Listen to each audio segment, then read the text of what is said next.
Olá pessoal, tudo bom? Luiz Cor aqui falando novamente, falando agora sobre uma técnica bastante útil no dia a dia para as pessoas que têm insônia, tá? Que é o escaldapé, né? Escaldapé da vovó, né? Uma técnica extremamente antiga, que não tem custo praticamente nenhum, né? E também sem risco, tá? Pode ser feito a qualquer momento, tá? Principalmente à noite, né, para você diminuir o tônus de adrenalina, por um lado, e mudar a termorregulação para você conseguir dormir. Tá? O que acontece? Uh, esse estudo, essa revisão, tá, ele vai falar sobre o uso do escaldapé, tá, em pacientes idosos com relação à insônia, tá, mostrando que dos 10 artigos, 9 conseguiram demonstrar uma melhora da qualidade do sono em várias escalas. Tá? A gente utiliza já no consultório há muito tempo, tá, a indicação do escaldapé, principalmente para pacientes com fibromialgia, certo? Alguns pacientes com fibromialgia têm um cluster de hiperatividade de adrenalina, ou seja, tem arrepios, as extremidades são bastante frias. Quando a gente faz a termografia, fica extremamente frio nas extremidades e a região do tronco fica com bastante calor por causa da atividade adrenérgica, ou seja, a adrenalina está lá em cima. E claro, se a adrenalina está em cima, ou seja, o leão está correndo atrás da gente, não é hora de dormir. Então, o nosso sistema vai lá e não me impede a pessoa dormir. Principalmente aquelas pessoas que acordam entre 2 e 4 horas da manhã, que é o pico da melatonina, certo? Então, esse horário é bastante importante, tá? Então, a gente sabe que também o sono, ele tem que reparar o cérebro através da drenagem das toxinas que acontece de madrugada. Então, se a pessoa não consegue dormir direito, ela não tem as toxinas limpas do cérebro. Tá? Então, como é que a gente faz a orientação do escaldapé? Tá? Utiliza-se um balde o mais alto possível, uma banheira também, por exemplo, né? E mede a temperatura. Né? É interessante medir a temperatura, principalmente para pessoas que têm alguma disfunção de sensibilidade na perna, como por exemplo o pé diabético. Então é importante ter um termômetro. Mede o termômetro na água e vai de 38 até 40 graus, eventualmente 41, 42 graus. Tá? E não deixar queimar, não deixar arder. Se arder, você está estimulando o sistema simpático, né, e provocando as fibras do tipo C. Tá? Então não é interessante ter essa ardência. Tá? Então, no caso, por exemplo, a pessoa vai viajar, o que a gente utiliza também? Tem umas meias térmicas dessas que a gente usa para esquiar, que você carrega na bateria. Tá? Então você coloca uma bateria no lateral da meia, tá? E essa bateria vai aquecendo o pé da pessoa. Então, a gente usa muito isso para esquiar. E por que não utilizar, por exemplo, quando você vai viajar, tá? Ou no inverno muito frio, você ficar com o pé quentinho. Muitas pessoas falam que não conseguem dormir porque tem que ficar esfregando o pé, bota uma meia, o marido reclama que o pé está gelado que nem um pinguim, enfim. Né? Mas é uma técnica bastante simples que a gente recomenda com muita frequência, tá? Principalmente nos pacientes que têm esse cluster de excesso de adrenalina. Então, além de que, né, a gente sabe que a adrenalina muda a resposta de imunidade. Tá? Então, nós temos vários tipos de respostas, mas vamos lá. Temos o TH1, tá? E temos a resposta TH2. A resposta TH1 é a resposta celular. E a resposta TH2 é a resposta através de anticorpos, certo? Então, quando você tem um excesso de adrenalina, você vai mudar a sua resposta de TH1 para TH2, como se fosse uma balança, aumentando chances de alguns tipos de patologias. Perfeito? É isso aí. Aproveitem que está o inverno agora, tá? E podem fazer escola à noite. E sigam as orientações ali dos vídeos e do podcast, que são bem interessantes. E não vale só para velhinho, não, tá? Pessoas com insônia. Vale para melhorar a imunidade mesmo da pessoa, né, na estação de inverno, né? Aqui mesmo em casa, durante muitos anos, quando as crianças eram pequenininhas, A gente fazia escaldapé frequentemente, um baldão bem grande, enquanto a gente estava nós fazendo aqui, eu e as crianças, todo mundo ali conversando, batendo papo, fazendo interação social, aproveitando o momento de terapia e fazendo o convívio familiar, tá? Uma ideia para vocês. Um grande abraço. Aproveite. Bom, começando a nossa análise de hoje, vamos mergulhar num estudo de 2024 da BMC Geriatrics, que é, no mínimo, fascinante. Sabe aquela mania da medicina moderna de procurar respostas hipercomplexas e caríssimas para tudo? Então, essa revisão sistemática vai na contramão disso. A gente vai ver uma intervenção não farmacológica super simples para um problema de saúde gigantesco. É tipo aquele momento raro em que a sabedoria tradicional e a ciência de ponta dão as mãos, sabe? Vamos entender como um hábito tão caseiro e acessível pode mexer tão fundo com a nossa biologia.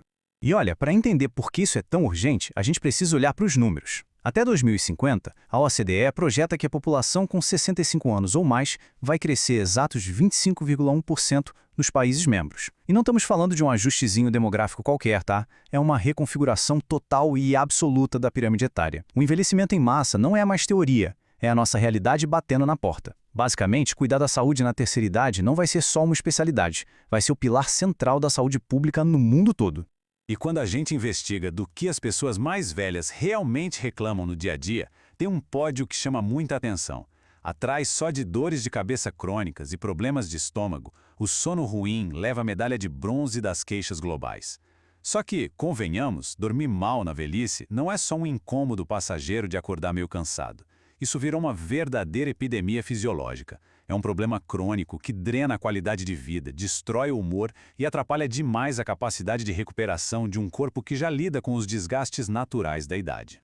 Por que a insônia? Bom, ela engatilha um efeito dominó bem assustador no corpo. A falta de sono causa falhas orgânicas em cascata. Ignorar isso é basicamente abrir a porta para problemas seríssimos. Depressão profunda, uma fadiga que te impede de fazer o básico do dia a dia, problemas no coração, obesidade e até coisas ainda mais graves como o aumento no risco de abuso de substâncias e suicídio. O nosso corpo, sem aquelas 7 a 9 horas inegociáveis de descanso restaurador, simplesmente não consegue consertar as próprias células e entra em colapso. Então, como a ciência resolve isso? Ao invés de inventar uma pílula nova e complexa no laboratório, os pesquisadores foram investigar uma intervenção de enfermagem baratíssima e com muita história. Sabe aquela bacia com água quente, o famoso escaldapés? Pois é, uma prática super popular na área desde a década de 60. O que os cientistas queriam saber era exatamente o seguinte: será que essa tradição caseira, que ajuda as pessoas mais velhas a dormirem há décadas, sobrevive ao rigor de um teste clínico moderno? Mas antes de ver os resultados, a gente precisa falar de um paradoxo biológico incrível. Geralmente a gente associa dormir bem com um quarto bem quentinho, coberta grossa, né? Mas, fisiologicamente falando, para o cérebro conseguir desligar da vigília e entrar no sono profundo, a temperatura central do corpo, ou seja, lá no meio dos nossos órgãos vitais, ela precisa cair. É quase matemático. A temperatura interna cai, a vontade biológica de dormir sobe. Isso mostra de forma brilhante como o nosso termostato interno funciona. É uma balança dinâmica. Para o núcleo do corpo esfriar e iniciar o ciclo do sono, a gente precisa expulsar o calor acumulado de algum jeito, certo? E adivinha quem faz esse trabalho pesado? As extremidades. As mãos e principalmente os pés agem como verdadeiros radiadores biológicos. Eles dilatam os vasinhos sanguíneos perto da pele e jogam aquele calor que estava preso lá dentro para fora. É uma engenharia perfeita da natureza. E é exatamente aqui que o escaldapés entra como um verdadeiro hack no sistema. Quando a gente aquece os pés de propósito numa água quente, a gente causa uma dilatação gigante e rápida desses vasos sanguíneos periféricos. Ou seja, em vez de aquecer o corpo todo, a gente acelera artificialmente o sistema natural de resfriamento. A gente está biologicamente forçando o núcleo do corpo a esfriar muito mais rápido, mandando um sinal claríssimo para o sistema nervoso se preparar para o descanso profundo. Tá, na teoria biológica a ideia é fantástica. Mas e na prática? Os pesquisadores não ficaram só nas suposições. Eles montaram uma revisão sistemática muito rigorosa em 2024. Para quem não está tão familiarizado, a revisão sistemática é meio que o topo da cadeia alimentar da evidência científica. Eles pegam múltiplos estudos independentes e cruzam todos eles para achar a verdade matemática no meio dos dados, cortando drasticamente as chances de qualquer viés isolado. O rigor dessa equipe foi simplesmente implacável. Eles usaram aquele padrão metodológico Prisma, super estrito, e vasculharam os cantos mais fundos de 6 grandes bancos de dados médicos globais, pegando tudo que foi publicado entre 2010 e 2023. Eles começaram com 452 registros. Foram cortando incansavelmente tudo que tinha a menor falha metodológica, até chegar no que a gente pode chamar de seleção de ouro. Apenas 10 ensaios clínicos e estudos de altíssima credibilidade. E quando juntaram os resultados desses 10 estudos de ouro, que no total avaliaram mais de 400 idosos, o resultado foi absurdo de tão claro. 9 de 10 pesquisas confirmaram que o escaldapés melhorou de forma significativa a qualidade do sono. A gente está falando de uma taxa de sucesso de 90%. 90% na medicina vê um número desses se repetir de forma tão consistente em centenas de pessoas, definitivamente não é sorte. É um padrão comportamental fortíssimo. Mas aí vem um desafio metodológico bem intrigante. Como a ciência mede o sono de alguém?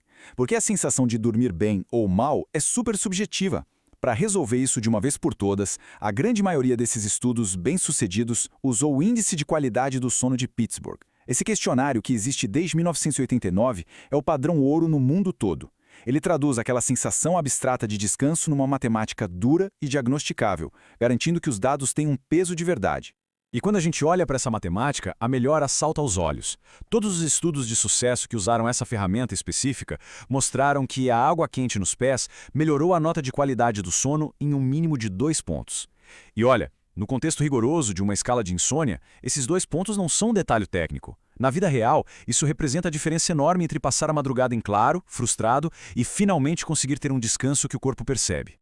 Mas, para ser justo e metodológico, a gente tem que olhar para aquele único estudo que não seguiu a tendência. Lembra que eram 9 de 10? Pois é, uma pesquisa de 2013 não mostrou melhora. Só que, indo fundo no porquê, a revisão descobriu que esse estudo durou só 3 noitinhas e focou puramente nos aparelhos de polissonografia, ignorando a percepção da pessoa ao longo do tempo. E isso deixa uma lição clara. O escaldapés não é um calmante químico que apaga na hora.